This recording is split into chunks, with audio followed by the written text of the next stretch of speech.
Our second topic for today, the biggest, and I hesitate to say biggest game of the weekend because I don't think it's the biggest game of the weekend. The biggest game of the weekend is probably the Eagles and the Buccaneers. But maybe the biggest stage of the weekend will be in Dallas. And that's because we have Micah Parsons going back to the scene of the proverbial crime where everything went wrong over the last couple of months and where the divorce between Micah Parsons, one of the very best players in the NFL, and the team that drafted him, the Dallas Cowboys, happened. So, what is this going to look like on Sunday for the Cowboys? It's a critical spot for the Cowboys. They come into this game at 1-2. They are a long field goal, long Brandon Arbery field goal away from being 0-3. The defense hasn't looked good. And now here come the Green Bay Packers. You don't have CeeDee Lamb in the lineup. You've had issues on the offensive line.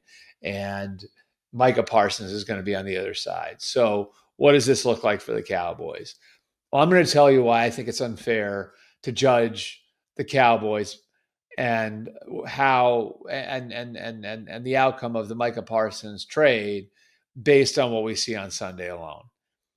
This trade, the value of this trade, where the Cowboys are coming out of this year, where the Cowboys are going from here, like a lot of it's going to hinge on what they do with that 2026 first round pick, on what they do with that 2027 first round pick, on what sort of infusion of young talent to that roster happens over the course of the next few years. This was never a move about right now for the Cowboys. Yes, Kenny Clark helps them. Yes, Kenny Clark should give them and has given them something already on defense. Has the defense looked good the last couple of weeks? Absolutely not.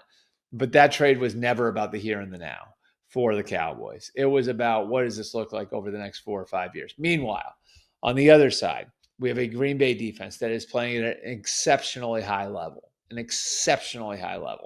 And because they lost the game to the Browns on Sunday, doesn't mean that any of that has changed. They only allowed 13 points. There was a block kick at the end of that game. Like that loss to the Browns was not on the defense.